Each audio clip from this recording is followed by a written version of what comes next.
So,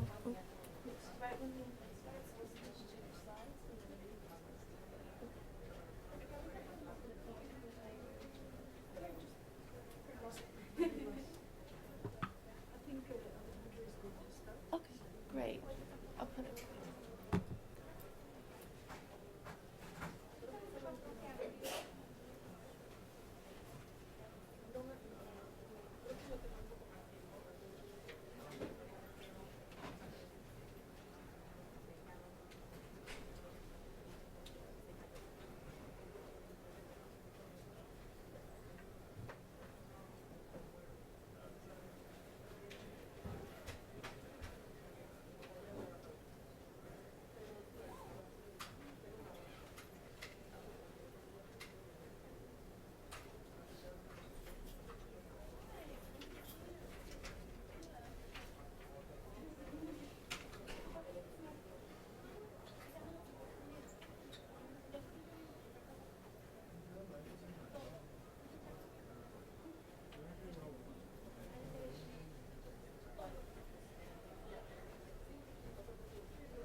Jim Prentice.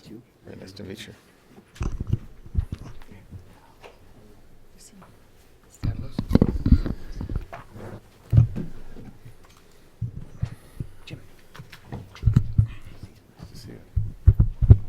Good morning, ladies and gentlemen. Thank you so much for being with us on this grey and dreary Washington day. Speaking as an Englishman, it makes me feel totally at home. So this would be considered positively tropical in London. I am delighted to be able to introduce our panel today. We're presenting the book Power Play, Energy and Manufacturing in North America. This is an issue which is of enormous importance to me for two reasons. One is that, as some of you know, I spend a lot of my time thinking about energy issues. But also something you may not know is that I used to spend all of my time looking at international financial issues. I wrote my PhD on the Basel Committee on Banking Supervision and spent years of my life, some people would say I misspent years of my life, focusing on the international financial system. And finance, perhaps the most important thing that I learned about the international financial system in the decade or so that I spent studying it was that the financial system is essentially meaningless once it's divorced from the real or productive economy. Its only purpose is really to serve the real or productive economy. And once it becomes divorced from that, we have a real problem. Once there is turbulence, instability in the financial economy, and it no longer provides the plumbing, the root system for the real or productive economy, then you get into real trouble. And so a healthy functioning international financial system is fundamental. I find it intriguing that the IMF has chosen to write a book about the energy system because in many ways it plays the same function. The energy sector should be quite literally the lifeblood of the economy because it moves quite literally the economy.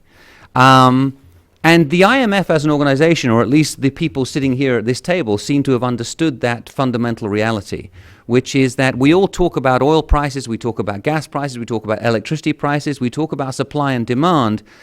But the real question is, well, why does that matter? Well, it matters for the real or productive economy. It matters about manufacturing, as the title of this book so clearly shows.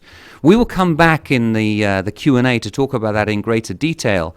But I want to make another couple of points here. And the first one is that North America, of course, has been hailed in recent years as being, some people put it as the new Middle East. Some people suggested that the United States, along with Mexico and Canada, can become the next energy superpower.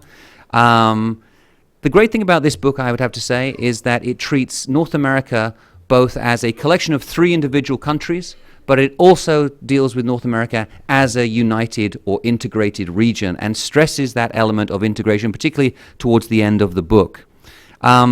It's an important book for us because we spend a lot of our time here at the Mexico Institute and with our partners in the Canada Institute looking at North America, looking at North American cooperation, the North American economy, and of course, a lot of our time right now is spent thinking about the North American Leaders Summit and the conversations that will take place in Ottawa in June. And one of the conversations that will be at the center will, of course, be on the future of North American energy integration. There's already been a great deal that has been achieved over the past couple of years with energy ministers meeting on a regular basis, finally gathering data on a regional basis through the EIA, which is very, very important and enormous help to us. And also beginning to change the paradigm, that we're beginning to think about North America as a potentially integrated energy unit, which we haven't been able to do before. That's quite enough from me for now. I will come back and plague you with some questions in the Q&A. But first of all, I would like to pass over the microphone to Alejandro Werner and Lucine Lucinian. Alejandro Werner, as most of you know, is the Director for Western Hemisphere Department at the IMF. And Lucina is a senior economist at the IMF and the author of this report, along with Roberto Cardarelli. And so, first of all, I'd like to invite Alejandro to make some opening remarks. Thank you, Duncan, and thanks to the Wilson Center for inviting us and hosting this presentation. I mean, this book, as Duncan was mentioning, basically is a product of the work by the U.S., the Canada, and the Mexico team in the last 3 years, basically understanding the huge opportunity that the energy sector was presenting to North America. And as Duncan said, we first look at this issue on a country-by-country perspective. What were the changes that were driving, let's call it the important developments that were happening in the energy sector in each of these countries. Then we look at the interaction between energy and the economy, especially through the manufacturing sector. And then at the end of the book, when we decided to write a regional report, we look at the possible synergies and the logic of looking at North America as a regional unit, and what were the policies that had to be implemented to maximize the benefits from what was going on regionally in the respective energy sectors. Then the price of oil collapsed, and we said, what do we do with this book? And we definitely think that the frameworks that have been used to analyze the upward phase of the cycle are still totally valid to analyze what's going to happen in the next in the next 5-10 years, regardless of the evolution of the prices. I mean, the opportunities for North America are still there, but obviously they will face a different reality than the one we analyze in the book. But we still think that I mean, even what we're seeing in the downward phase in the cycle, the significant efficiencies that the oil sector is actually generating at low oil prices, the much smaller response on the supply side to the declining oil prices that we have seen, etc., are basically signals that are telling us that the opportunity is still there for North America, and that we need to continue to stress the relevance of forging a regional energy strategy to maximize the benefits for these three countries. Let me quickly go through some of the motivating slides that we have for this presentation. As you all know, I mean, in North America, we have seen a very important increase in production, both of natural gas and crude oil, and the traditional deficit that the region used to have was basically on its way to be eliminated by this year or the next. Obviously, this was the product of the significant increase in production that took place in the U.S. Also, the important changes that happened in production in Canada. And throughout this period, let's say starting in 2002, all the way up to 2015, Mexico was kind of the odd man out. I mean, production falling in Mexico throughout this period. I mean, part of that was the natural decline of Cantarell. That was the major oil field where Mexico used to take more than 30-40% of its oil production. And that oil field started to decline, I think, in 2005. And it has continued to decline, and obviously it has been hard to substitute the production that was coming from Cantarell, a very low-cost mega oil field, with new oil fields developed by the Mexican government. On top of that, obviously, I mean, restrictions in investment and from Pemex limit the capacity for an important supply response, and that led the way, obviously, to the important energy reform that we saw in Mexico 3 years ago, that will obviously open up investment, exploration, production, etc., in the oil sector to the private sector in a very, very important way. As I mentioned in my introductory remarks, then came the significant decline in oil prices, starting in the summer of 2014, and then having an intensification round at the beginning of 2016, and now we're seeing a little bit the market having reached some bottom, having an important recovery in the last 8 weeks, and we see oil trading in a range, let's say, between $30 and $50 per barrel, and futures basically signaling that the price of oil will be maintained at these levels with a very gradual recovery going into the future. When we look at how this new environment has affected the energy landscape in North America, obviously, future oil production, future projections of future oil production in North America has been revised downwards. If you look at the first chart on that slide, that is the production for the U.S., that shows the different vintages of production going forward. And you can see how, I mean, the yellow one, that it's the 2015 production, and now you can see the red line that is observed production in 2016. Now it has started to decline, and we're going to be, I mean, after significant upward revisions, now we're already seeing production below what we estimated in 2015 for 2016. In the case of Canada, the downward, basically we're seeing production at the level that was estimated for this year. And in the case of Mexico, we're seeing an important reduction in production that really, in the case of Mexico, I would say it is not associated with the decline in oil prices at the beginning. It is more associated with the negative surprises that have come from production. I mean, year after year, Mexican production has been coming below what was expected, and let's say, I mean, Pemex, the company, has not been able to stop the decline in oil production. Going forward, this revision obviously will be affected by the significant cuts in CapEx that have been announced by Pemex recently. And there the dynamics will also be responding to a significant cutback in investment. But up to this point, I would say that it has been more than anything the significant decline in traditional oil production that Mexico has not been able to replace it with new production in the last 5 years.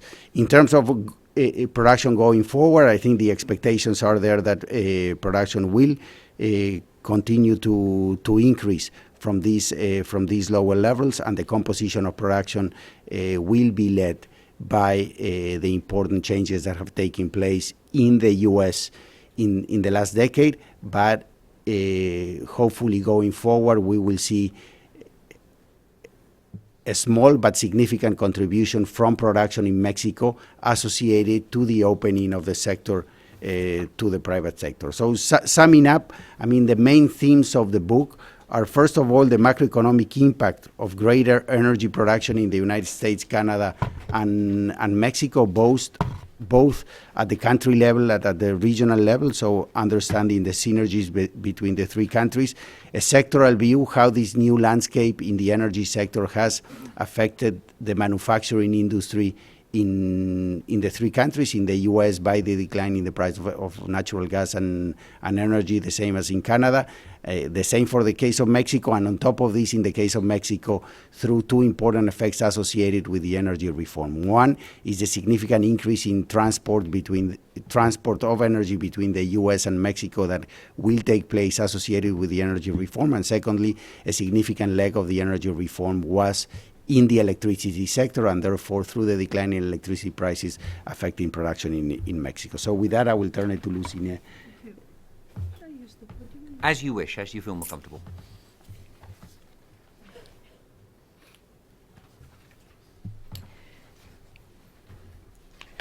So, thank you, Alejandro. Thank you, Duncan. Let me discuss briefly the first two themes from the perspective of individual countries, and after that I will touch upon the third topic, which was the North American integration. So, and we will start with the US. We estimate the increase... Lucina, I wonder if you could pull the microphone closer. People are having a tough time hearing it back. Thank you. We start with the US. It's good? Okay. And we estimate the potential impact of increased oil and gas production on the US economy using two IMF general equilibrium models. We find that the overall effect of the increased energy on the US and global GDP is relatively modest. For the US, it ranges between 1 and 1.5% in the long run. And this explained in part by the relatively small share of energy in the US economy. It's less than 2% as a share of GDP, and much less if one looks at the share of employment in the oil and gas extraction sectors. Also, US energy, US industry has a relatively lower energy intensity compared to Mexico or Canada. And And also, we look at the effects from the dollar appreciation, which is there in our simulations, given the positive real effect on the wealth that limits the effect of the increased production on GDP. It is interesting to note one fact that the impact on consumption and investment depends on the expectations. In particular, the gradual realization of the permanent nature of the shock, which we have seen has happened in recent years, would lead to a milder response on the part of households and firms. And in fact, this role of learning could be one of the explanations behind the relatively muted reaction to of the US consumption to low energy prices in recent years that we have seen. Also, in the simulations, we see that the production, of course, increased in production lowers the energy prices, but the decline is relatively gradual. And it's important to note that the models that we have used do not capture this nonlinear effect of the much dramatic decline in the energy prices, the ones we have seen since mid-2014, that, as we have seen, has resulted in the collapse in US and Canadian also, but in this case, US investment in the energy sector. Moving to the link between manufacturing and energy in the US, some have interpreted the relatively good performance of US manufacturing following the global financial crisis as a sign of a renaissance. And in fact, if you look at the chart on top, you will see that the employment in manufacturing increased after the recent crisis, as opposed to the previous two episodes of the post-recession decline in the employment in manufacturing. Also, relative to other G7 countries, US manufacturing has fared relatively well after the crisis. So one may wonder to what extent this good performance reflects relatively low energy prices. And indeed, our results of the analysis show that the low energy prices have contributed to the manufacturing increase, but they are less important than competitive exchange rate and labor costs. So this is also important to take into consideration in the current context of a strengthening of US dollar and the recent weakness in manufacturing. But energy sector also requires inputs from the manufacturing. So this is the linkage of energy to manufacturing, but we also have looked at the demand from the energy sector, and to do that we looked at input-output accounts, and we found also that this pull from the energy sector to the manufacturing has a relatively limited role. However, a good point there to make is that some of the sectors that would benefit the most from this pull factor were not part of the recent manufacturing recovery in the US, and that means that there is potentially an upside to manufacturing outlook for the US. Moving to Canada, the energy boom there has brought both benefits and challenges for the economy and the competitiveness. High commodity prices and stronger real effective exchange rate, we show that explained most of the decline in Canada's market share of US manufacturing imports, and this decline continued also in recent years despite the strong depreciation of Canadian dollar, which suggests that there are some other factors beyond just the competitive exchange rate that explains the behavior of non-energy sector. But however, overall, we estimated that the net effect on the Canadian economy from the energy boom has been positive, given a strong positive terms of trade shock, but also strong positive spillovers from the energy sector to other sectors, particularly, as we can see in the chart below, the sectors linked to the unconventional energy sectors, and also from their energy resource-rich provinces to other parts of the country. So overall, it's translated into positive welfare gains and a positive wealth effect for all the Canadians. At the same time, infrastructure bottlenecks would be constraining Canada's ability to benefit fully from its energy resources and exports in the long run. And to demonstrate this, we have looked at two scenarios: one without infrastructure constraints, and the other one with persistency in infrastructure constraints. And we find that in the full market access scenario, when there are no infrastructure constraints, Canada's GDP could grow up to 2% higher relative to the baseline in a decade, whereas in the segmented market case, Canadian GDP actually falls below our baseline, and production also declines.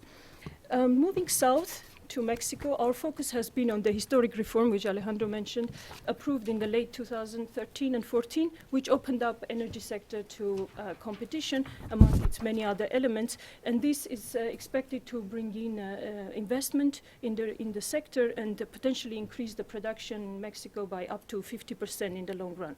Relative to no reform or no change scenario, we estimated that the Mexico's GDP in this case can be up to 4% higher in the long run. And this increase will happen gradually, but could also be higher because of the other channels of the reform that were not included in this simulation, and particularly the expansion of natural gas pipeline capacity, but also, importantly, electricity sector reform. And let me focus on this important channel of the energy, from energy to growth, which is the cost of electricity. As we can see on the chart above, the average retail price of electricity that are paid by the Mexican consumers, industrial and commercial, almost twice as high as in the US. So this suggests a significant scope for a reduction in electricity prices, which can in turn generate important impact on the on the manufacturing and overall GDP.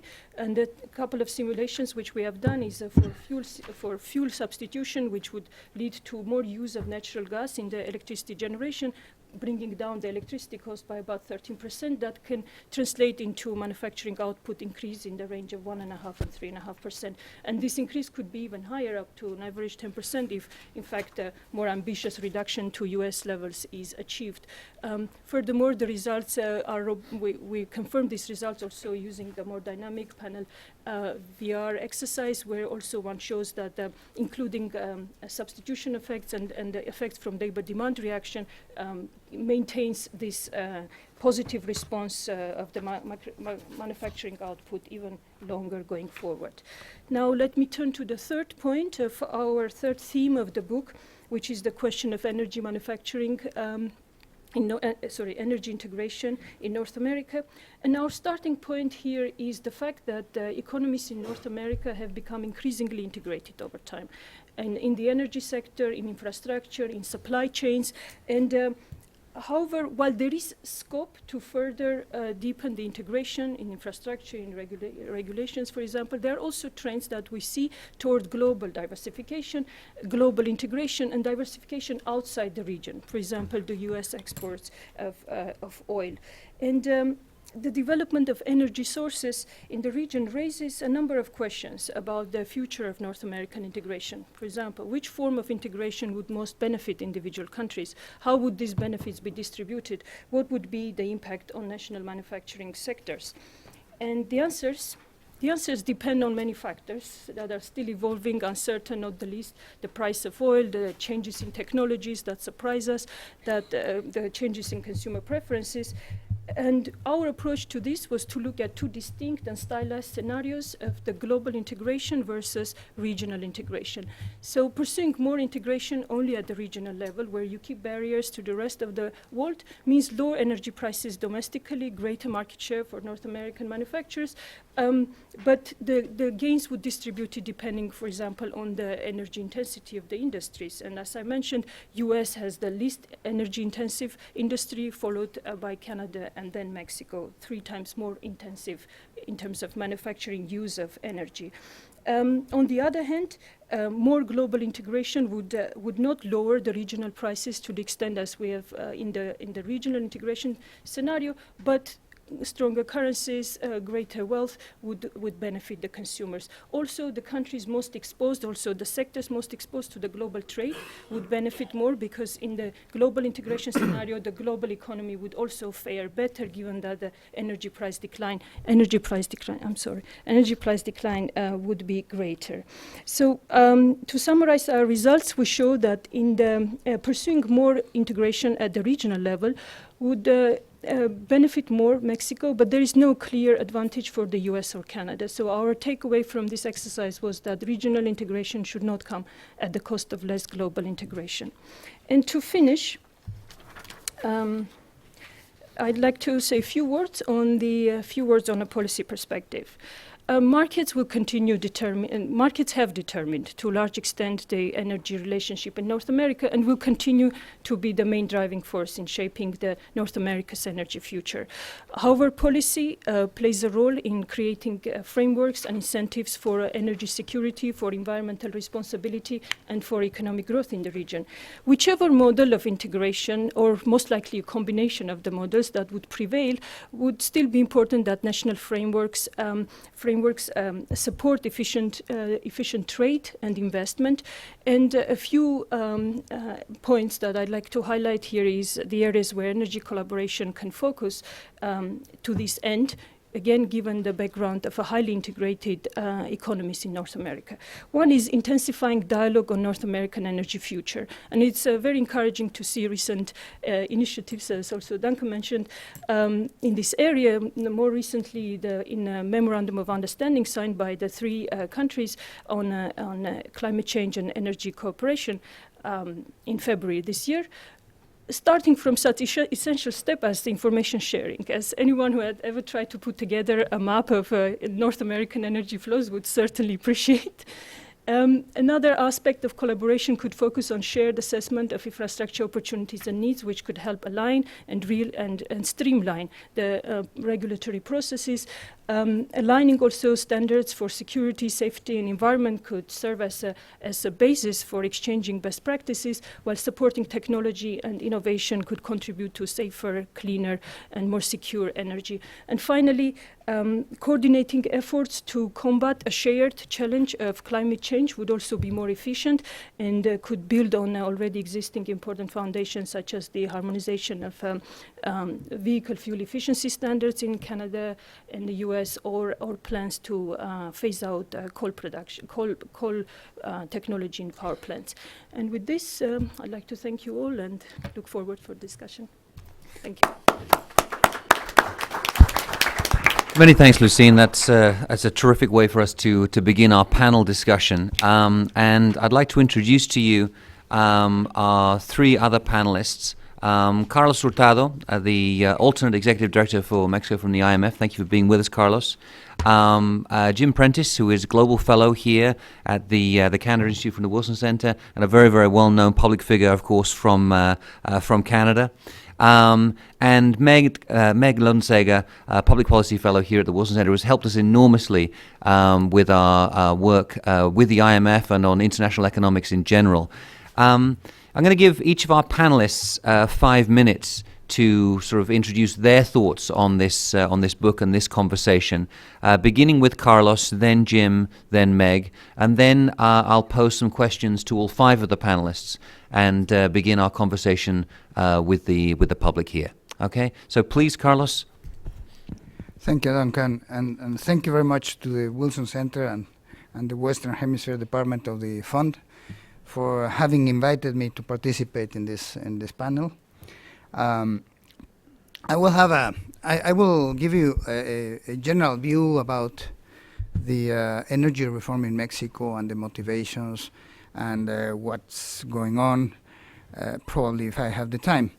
But beginning with the title of the book, I think that, because of the same reasons that it makes sense, or similar reasons, probably not the same exactly, but similar reasons that it makes sense that Mexico integrates commercially and probably financially and otherwise with the rest of North America, with Canada and the US. It also makes sense to have an integration in the energy sector, which has been not as fast as international as trade, commodities and goods trades with these two countries through the NAFTA, because the Mexican energy sector has not been open to participation in the past. Now it's being open, so I think it makes sense. And I also assume that in your presentation, Lucine, the implicit assumption is that the energy reform in Mexico goes on, right? Because that is the way in which markets are integrated and prices are equalized and so on. So it's one of the. I think it's an important result, the one that is being shown here. I think that when the decision was taken to launch this important energy reform in Mexico, well, it's not. I think the prices of oil, crude oil, were very high. You know, literally, or probably as today's prices for Mexican mix, probably 4 times higher, if not more. So you can imagine, you know, the reform, as you know, most of you must have known about this, is a very important one. It's going to transform the energy market in Mexico, opening to all sorts of competition and participation.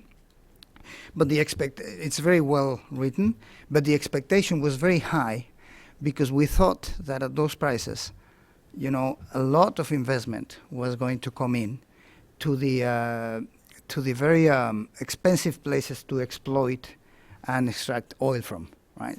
Basically, the deep water fields that we know that are there, but there is still some exploration to do in some of them, you know, to different degrees, and obviously the extraction.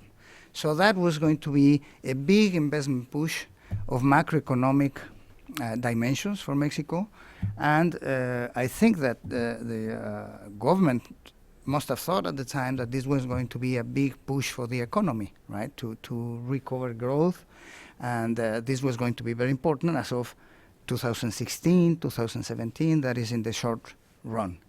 Well, that didn't happen because, as Alejandro mentioned, the prices of oil collapsed, and more or less the same feeling as you had when you wrote the book. I think the Mexican government and the Mexican system had this deception too, because, you know, the prices were not that high anymore.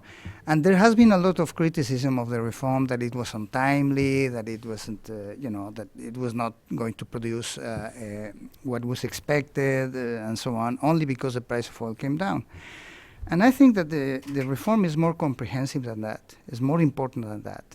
And it's going to, as the projections show, by the way, the reform, if successful and well implemented, is going to provide an important engine for growth in the future, because not only because of investment, you know, the investment that I was talking about, the investment that was going to come hugely because of the of this exploration and exploitation in the deep waters, but also because it's going to provide inputs which are necessary for the manufacturing industry in Mexico, which is the most important, the most dynamic component of our production, of our GDP. And it is the most important component because of NAFTA, because of the other side of integration. So I think that is a very important medium-term and long-term effect of this energy reform. So the first message that I have is the energy reform is worth, and it's worth because it's going to provide that impulse to the economy in the long, in the medium and long terms. So that's a message that I have. The other thing is that I wanted to say is the potential aspects, the main potential aspects of the reform. When one sees when one sees the energy reform comprehensively again, the first thing that one has to notice is that it is a reform that takes into account the challenges of network regulation, right? I mean, we have learned in Mexico about other reforms or privatizations of networks, and I think we have learned. So this takes into account the main challenges, I think. You know, there are some people that criticizes that some of the regulation agencies are not private, but they remain public and so on. So there are some details about that. But it is a reform that takes into account this very important aspect of regulating well the networks, so that competition is actually workable. It's going to happen, and it's going to provide efficient results. So that's the first aspect that I would like to highlight about the reform. And of course, and this is important, this happens not only in oil, which is the one that occupies the most headlines, but it will happen in gas and electricity and other things too. For example, one of the forgotten items of the reform sometimes when one reads the newspapers, is petrochemicals. We used to have, for those of you who don't know, we used to have in our legislation something that was called the primary or basic petrochemical industry that was reserved to the state. That is the transformation of the first molecule in the transformation was reserved to the state. So that was an incredibly important obstacle for the development of the industry, because of course, any private production of petrochemicals had to be not only close but connected to the pipe to the basic petrochemical production. And the way in which the national company, the state company, sold this first transformed molecule to the private sector was through a transfer price, which was never a satisfactory price for anyone, right? Because there was no market. It was a price that was invented, right? Because there was no market for this thing, because as far as I know, we are the only ones that had this type of regulation. So this is going to really be also very profitable in the future. And of course, the creation of the markets for gas with important component of imports from the U.S., in which there is a excess supply of, excess supply, there is a lot of supply, I don't know if excess, but there is a lot of supply of gas in the south of this country because of the shale exploitations. Now it's going to go through pipelines, as was being mentioned now, to Mexico, precisely to the plants, electricity generation plants that we have many, which are what they call combined cycles. That is plants that have been working with fuel oil, which is more polluting, but they can also work with gas, which is being imported.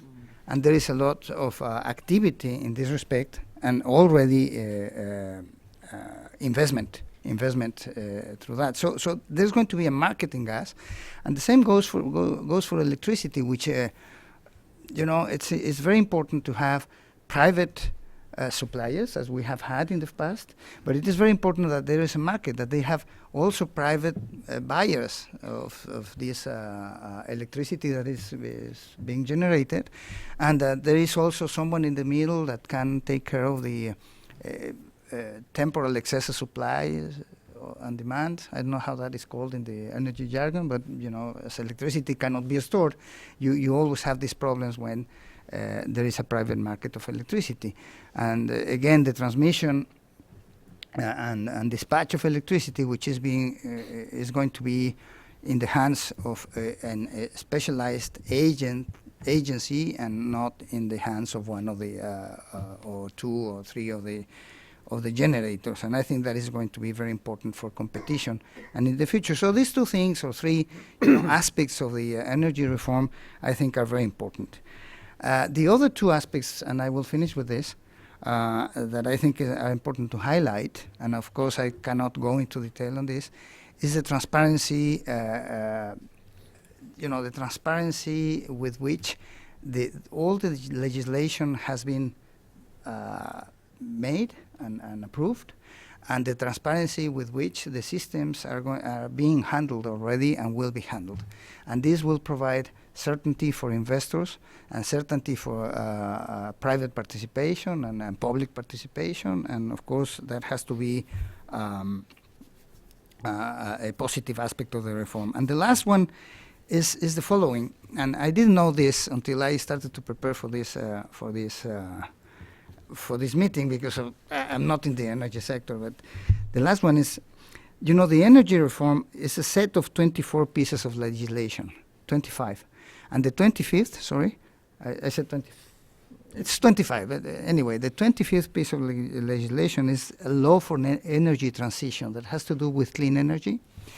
And it has to do with clean energy, and it is made among other things, in order to provide enough certainty for the private sector, for investors, and so that the cost of meeting the targets that Mexico has set in terms of clean energy are not too burdensome for the development of the industry. So this is being taken care of, and of course there is a lot that is still to happen in terms of implementation of the energy. But in my view, those are the main aspects. Sorry, thank you.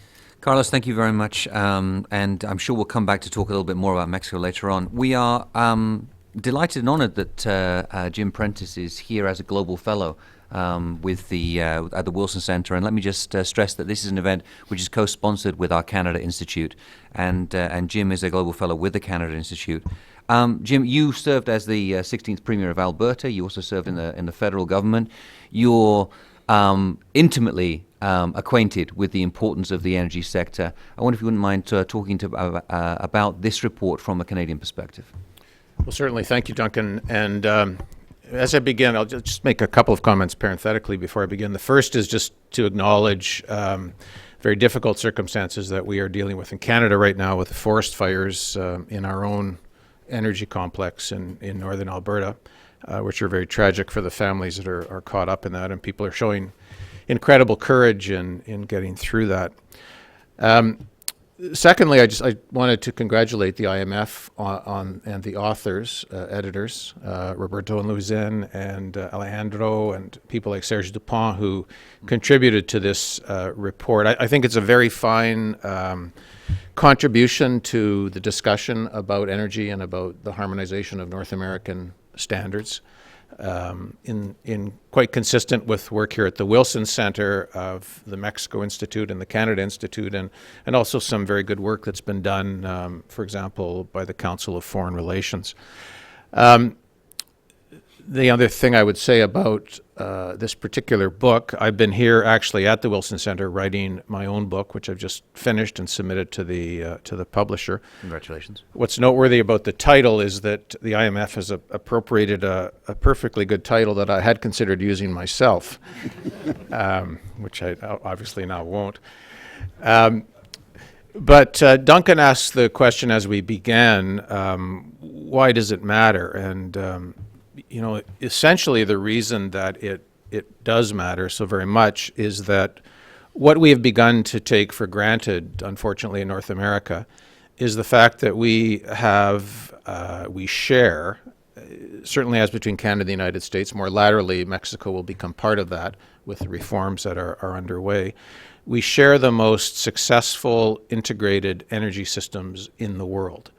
And we very much take that for granted. These systems confer competitive advantages upon us as North Americans that no one else in the world has. No one else in the world has anything even close to the asset base that we have and a system of economic infrastructure that harmonizes that resource base across a North American footprint.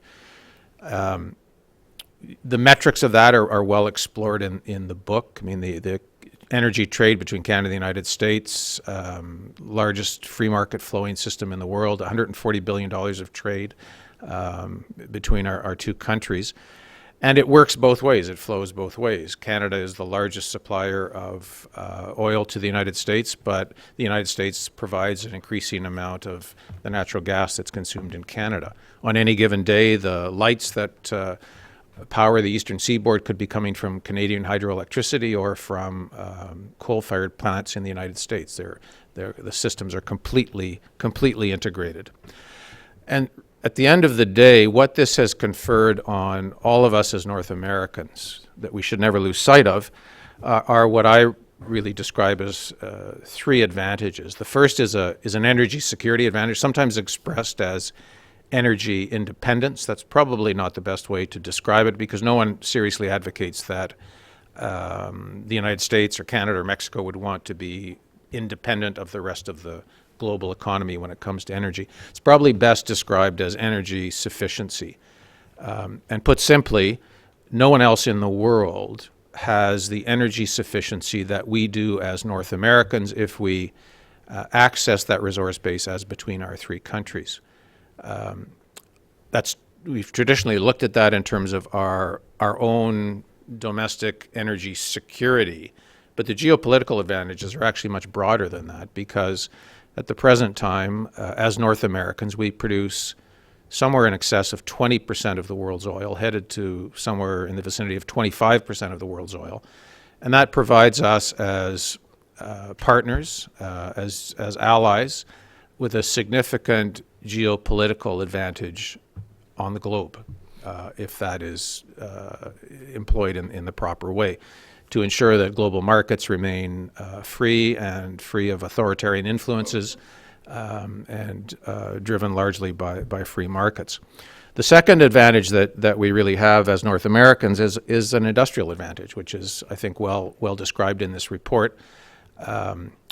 Low-priced energy, energy that is more plentiful, more economically available than anywhere else in the world, whether that is as a base feedstock to the economy or as an industrial feedstock, petrochemicals in the way that Carlos has described.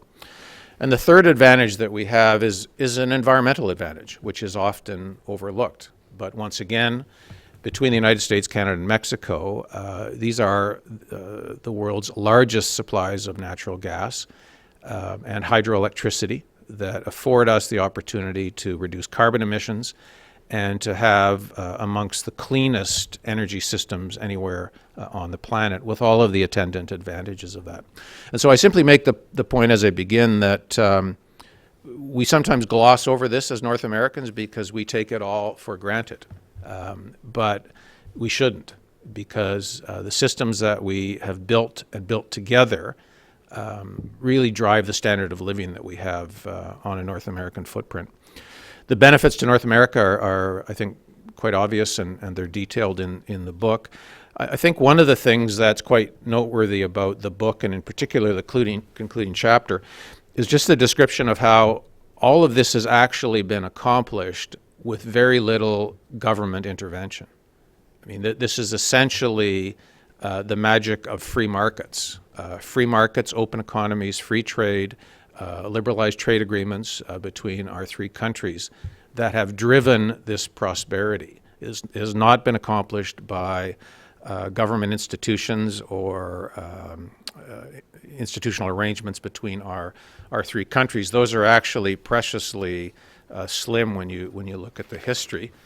There are some institutions that are important. The North American Electricity Reliability Corporation is a significant institution, as is the CEC, the Council on Environmental Cooperation, that was set up under NAFTA. But for the most part, we've simply allowed the free markets to drive the progress that I'm speaking of. And I think that what's noteworthy about the book, and in particular the conclusions, and Louisanne referred to this, what we need to do going forward is to stay focused on what has made us successful. We need to ensure that we have in each of our three countries supportive domestic frameworks to carry on with the good work that's been done. We need to ensure that we maintain cohesiveness as a continent, that the relationships between our three countries supporting free trade continue to be robust. Thirdly, we need to continue to maintain a focus on the infrastructure that we need in order to keep this tapestry of energy systems that link us strong and healthy. Fourthly, we need to continue to align standards and make sure that, in particular as it relates to the environment and energy efficiency achievements, that we have consistent standards across our three countries that allow for that. And we, of course, fifthly, need to continue to jointly support technological innovation. The sixth area that is referenced in the report, I think, warrants separate mention because it's of obvious importance going forward, but it also is an area where we need to ensure that we are harmonized, and that relates to climate change. Obviously, if you're in the energy business or you're concerned about energy, you have to at the same time be concerned about climate change and carbon emissions. And so going forward, our three countries need to be very focused on a harmonization of standards across the three countries, because one of the largest dangers to what we have created would be discongruent standards, discongruent carbon pricing across the three countries, which would lead almost immediately to carbon leakage with actually multi-generational consequences. And so as we look at the agenda going forward, I think we'll see over the next number of years, it'll focus not so much on infrastructure needs and security needs as it will on the process of harmonizing carbon pricing across the economies of our three countries. So in closing, I think it's an excellent report, and I congratulate the editors and and authors. Thank you very Thank much, you. Jim. And you've raised a number of issues that we'll come back to in the Q&A discussion, and particularly with regards to your final point on climate change. The fact is that as integrated economies and now increasingly integrated energy sectors, this has to be a negotiated cooperative approach so that you don't see those discrepancies between the three individual countries. And of course, there's been enormous progress that's been made recently, in particular between Canada and the United States, on the question of methane emissions. Anyway, we'll come back to that. Meg, you're our final panelist, but let me just say what a great pleasure it's been working with you here at the Wilson Center. You have enormous experience, of course, having served as the United States Executive Director on the IMF Executive Board for 8 years. And you have extensive experience in other areas. But I wonder if you could talk about this report now from a U.S. perspective. Well, thank you very much, Duncan. It's great to follow Jim and the other speakers because I want to pick up on some of the same points. And what's wonderful about whenever you read something at the IMF, and I read thousands, millions of pages in the time I was at the IMF, but it always gets you thinking about something else. You know, there's a report on a particular subject, but it provokes you into, well, what are the other implications? How might this apply to other countries? So I was really struck by the point in the book about how, and this has come up in the discussion, the North American region is the most integrated in the world. And Jim just described in the energy sector a lot of what's been done. And I spent a lot of time worrying about what's going on in Europe, in my time at the IMF, and you think, here's a group with a common currency, and they're less integrated than North America. Mm-hmm. And our three exchange rates fluctuate, right? I mean, our exchange rates among our three countries fluctuate, and yet we've managed to achieve this deep integration in many different areas. That's a future subject for the IMF to look into, but what has been the driving, why has it been so successful, the integration in North America, and it hasn't gotten that far in Europe? But setting that aside, Jim's point about this has been private sector working to take advantage of what's been possible. It's been possible to trade energy, trade electricity across borders, and the private sector has taken advantage of it without the government telling them to do it. And that's been, I think, a major achievement and something that, as we go forward, and I agree on the regulatory cooperation being quite necessary, has to not kill that off. And that's always a challenge for regulators and government, for the private sector to work within it, because the regulations are aimed at addressing a particular problem or encouraging a particular outcome. But you've also got to be very aware of what the unintended consequences, the other impacts might be. But why, when I read this book, I mean, the thing that struck me is what's so important about this for the U.S. economy, for all three of our economies, is how do we strengthen our productivity of our economies? We need to have better productivity in all our economies so that our aging populations, more so in Canada and the U.S. than in Mexico, our retirees will be able to live comfortably, and our working age population won't be overtaxed to give them that lifestyle. So that we need to find those forces that'll generate that increase in productivity. Energy efficiency, energy advancement, I think is very key to that. So that's why I was a little struck by how, you don't have as big an impact for some of the, when I started reading the book, I thought, there should be a real significant impact. And there wasn't as much as I was expecting. So that's something to think about. But the focus should be on productivity. But let me bring up a couple sort of side things that struck me. First of all, as we have these discussions in the future, I think we need to put water into the equation. Some of this energy extraction is very water intensive. We have very dry parts in all our countries, as we're seeing with this terrible fire in Alberta. And we have very wet, very water rich parts of the region, and I think there's no way to work on this integration without starting to address water. Now, I know that there's a lot of regional cooperation. The provincial governor, the state governors and the provincial premiers do coordinate around the Great Lakes, for instance, so we have to build on that cooperation and find a way to also share not just energy and our open manufacturing, but also water. One thing that struck me in reading the section on Canada was the impact on manufacturing of the Canadian dollar appreciation.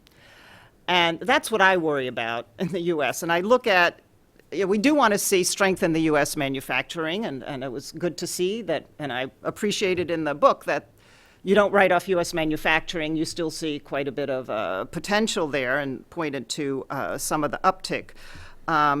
But if the dollar stays really strong, are we going to end up with the same problem that Canada has had? And how is that going to impact U.S. competitiveness and the certainly, and your point about the labor costs being very important in the U.S. as well for competitiveness.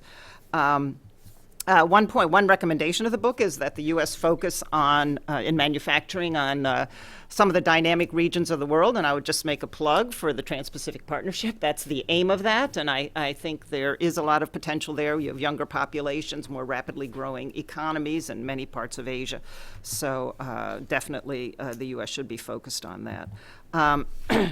In terms of some of the findings in the report and the dialogue, I think Jim highlighted a lot of this, and Serge Dupont's chapter at the end of the book is a very useful sort of summary of where there has been progress and a lot of recommendations on where our three countries could do more.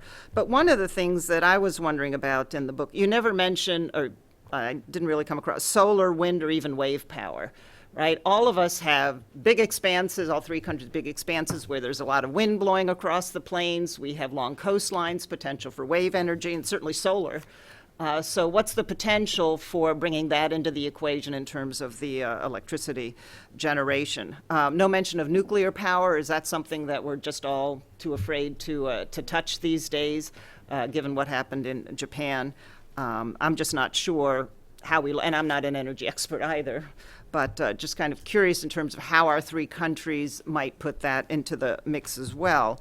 But I do think in terms of the talking about integration and regional versus the global, and Jim, what you were laying out too, I do think we have the most potential for moving forward regionally, the most capacity for having those kind of conversations among our three countries that can lead to productive outcomes more quickly. And of course, none of this moves quickly. I mean, any kind of regulatory cooperation takes a lot of discussion, debate, consulting with the private sector, the transparency point you were making, Carlos, to figure out what works and what doesn't work. But I think for a lot of this, especially since a lot of the impacts are regional in terms of cross-border impacts. I mean, the climate change impacts are global, but they're also felt most immediately regionally, right? So we should focus, I think, to try and do that. And then the opportunity is if we can get good sets of policies in place that help our private sectors and our economies and environments move forward in a good fashion, then that also can be a lesson for the rest of the world, too, and be a platform for trying to get a broader discussion going. I mean, I absolutely agree. We can't, I'm not saying to not have global discussions on climate change, these other issues, but I do think maybe for actually getting concrete results and implementing them, we might have a better chance here locally in terms of our three economies. But Serge Dupont had a good point in his chapter about we all have to be very careful and make sure we do the right public outreach. So the public understands what's the point of the regulation, what's the impact, how it's benefiting you, the consumer, or you, the people in the neighborhood, how it's benefiting the country. If these are the, let's say, side effects of it, how are we addressing them? There has to be that open dialogue to get public support, because if we want our economies to grow, we are going to need more energy. So we have to find those kind of clean sources that will help us generate the future productivity we need. I would also, as a sort of final word, throw in educational reforms. I think with the technological advances that are continuously going on, workers in all three countries and our students, they need to learn to learn. You know, it's not enough to go through and learn your multiplication tables. You need to learn, how to think, how to adapt, because one thing that's become clear to younger generations, I think, in all our countries, you're not going to get a job in a factory and stay there for 30, 40 years. You're going to be changing jobs. So you have to have the skill set that empowers you to change jobs, to learn something new, to prove that you can do that, learn a new skill later in your 30s and your 40s and your 50s and get another job. So that has to start with our educational system. I would just add that, not the subject of the book, but certainly something that all three of our countries should work on. Well, let me stop there so we have some time for the discussion. Thank you, Duncan. Thank you, Meg. It is, our agenda says that I'm going to ask the panelists some questions, but I think we have very little time left. We've got about 18 minutes, so I'd rather open it up to the audience. I have about maybe 7.5 questions here on my sheet, but I'd like to offer you the opportunity to ask our panelists, both the sort of the editor of the book and the other panelists here. So there's a question at the back. Is that Eric at the back? Please introduce yourself and specify if this is directed to a particular member of the panel. It's the question that's on everybody's mind. My name is Eric Farnsworth. I head the Washington office of the Council of the Americas. Duncan, great panel, and congratulations to those who put the book together. Thank you very much for your insights. All of us in the room probably by definition support North American integration. I certainly do. Obviously, there's a large chunk of the American voting public that doesn't. And perhaps we can start with Minister Prentice from the political side. You've done some amazing work from Canada when you were minister and premier and everything else promoting this integration. But why isn't that message getting through? And more pointedly, why is the opposite message of disintegration so powerful now, not just in the United States, frankly, but in the other two countries of North America as well? And how can those of us who care deeply about this region and want to promote it and see all the advantages you've just been laying out, how do we counteract that obvious messaging that is so destructive and dangerous? Thank you, Eric. That's a question that we can probably talk about for the remaining 18 minutes. Is there anybody else who'd like to put a question on the table? Please. Can we have a microphone down here?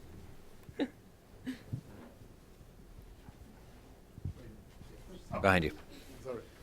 Ruben Barrera with the Mexican news agency Notimex. This is a question for either Lucina or Alejandro. And the question is on Pemex. Pemex, it seems to be right now in some sort of paradox. On the one hand, the government just announced that the Pemex reduced losses 38% in the first trimester of this year. And in the other hand, they announced also reduce 20% on the investments for Pemex. And that reduction on investment is going also to result in people losing their jobs in Pemex.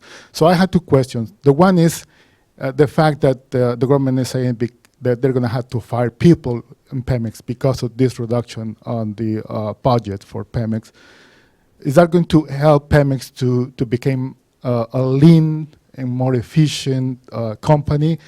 And the fact that the Pemex is struggling right now, I don't know how that makes more urgent the arrival of foreign investment for this particular company.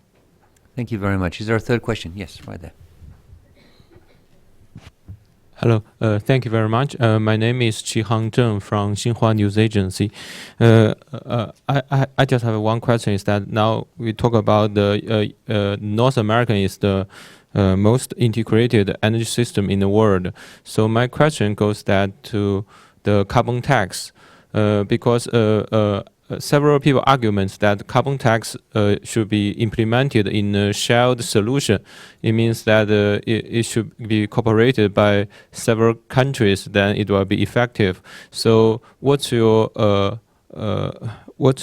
opinions on the prospect of carbon tax to be realized in North America?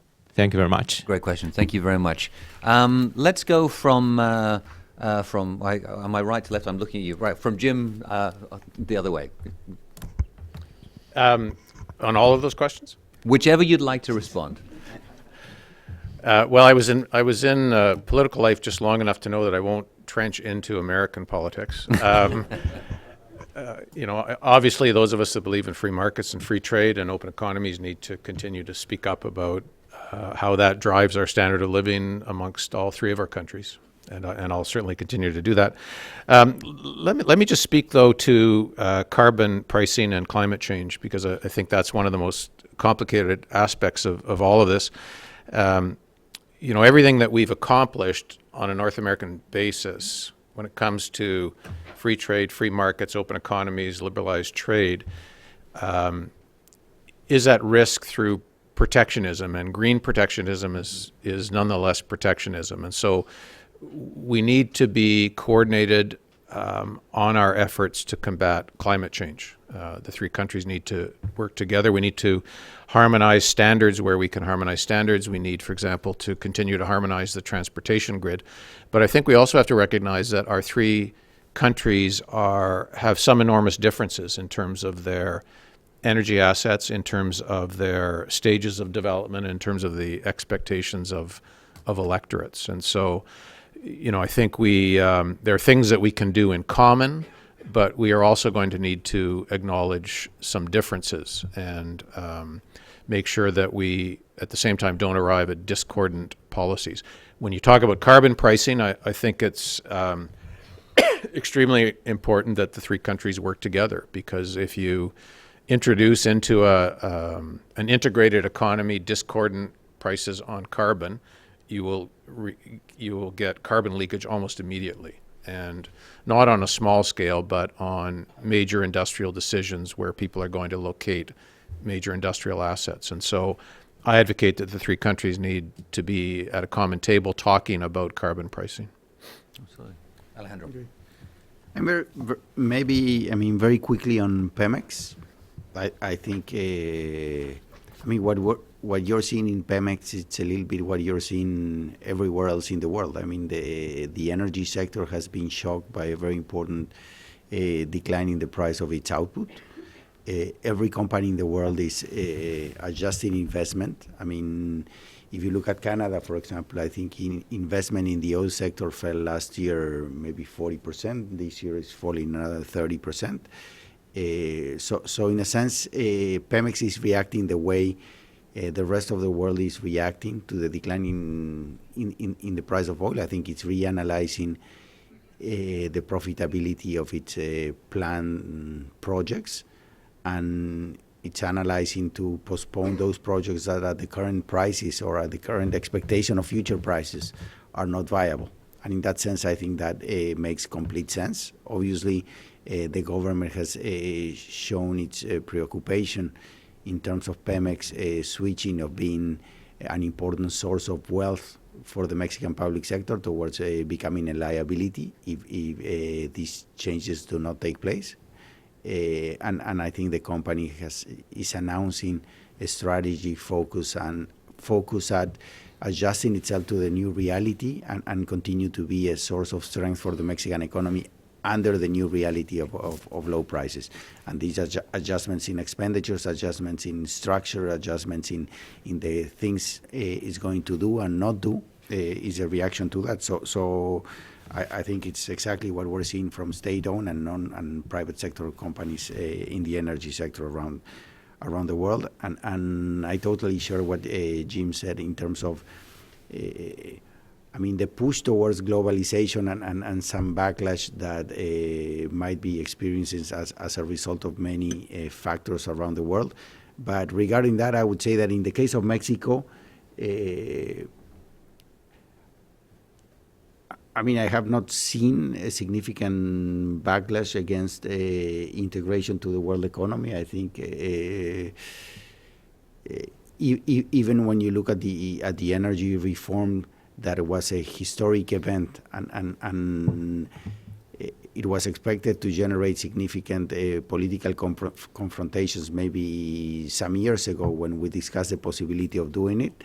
I think it has, maybe as Serge Dupont chapter highlights, I think maybe the outreach, the political work that was done was extremely good, because I think the antibodies to this reform have been much smaller than what anybody had anticipated. Maybe it is because somebody said that the energy reform was not timely. Of course, it was not timely. It was like 20 years late, no? So, but it actually took place, and hopefully took place at this environment, because now the country has the tools to deal with a very difficult situation. Imagine what would happen if we didn't have the reform, how to react to an environment in which your one of your main contributors to public finances just slashed by 65% in price. So I think it's actually very fortunate that the reform came through, and now they have an additional instrument with the reform to actually work together with the private sector to react to this environment.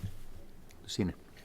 Yes, maybe just a comment on the question on carbon tax. In this book, we have not covered this question of the environmental implications of the energy production. But I would like to mention that elsewhere at the International Monetary Fund, our colleagues have been looking at the issues of the environmental protection, and in particular focusing on the fiscal reforms and instruments, including carbon tax, that would help align transportation and energy costs to environmental considerations, and ultimately also support a greener growth. So that's my comment. Thank you. Carlos. No, just one additional word on Pemex. I agree with everything that Alejandro said, of course, but also the energy reform provides an opportunity for Pemex to adjust.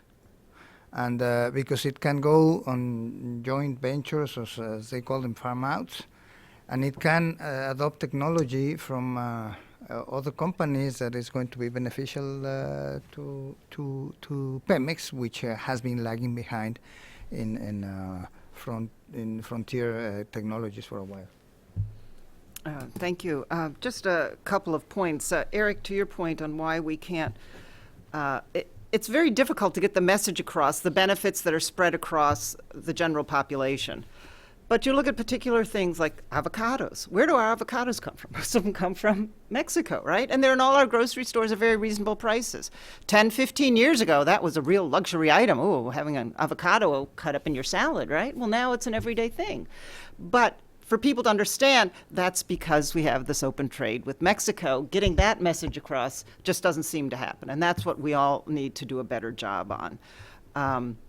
In terms of the carbon tax, and the IMF has done much work on this. Every Article 4, every annual examination of the U.S. economy, which you can read on the website, brings up the carbon tax with the U.S. authorities. And the message is basically, well, that's a little bit difficult for us to present to our Congress, to our population. But what happens instead is that when a problem gets to be big enough, then we do it through regulation.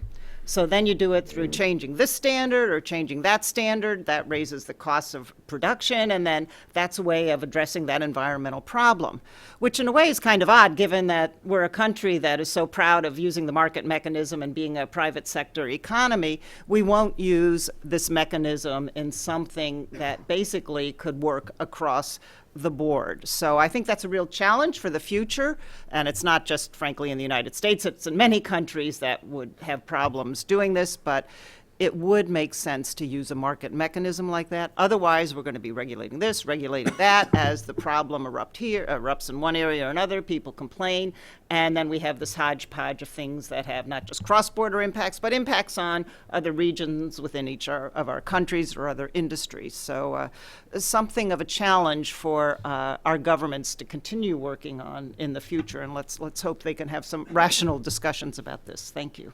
Thank you, Megan. And just if I can make one follow-up point to that, I think somebody made the point earlier on about the difference in energy intensity between the three economies. That actually provides an enormous opportunity for a country like Mexico, for example, to control its carbon emissions by using less energy in its manufacturing. And that's something which I think needs to be explored a great deal more. It brings us back to energy efficiency, I think. But, the conversation is still out there as are we going to go to sort of carbon pricing, carbon taxing? Are we going to focus on energy efficiency? It's probably got to be a combination of everything coming together. But you do see that there is great opportunity in North America for that kind of constructive cooperation. And a lot of it will come down to standards, which is an issue that does come up many times already. There's an interesting conversation going on right now between the three countries over the question of methane emissions. I mentioned that Canada and the United States have come to an agreement. Maybe Mexico will become part of that.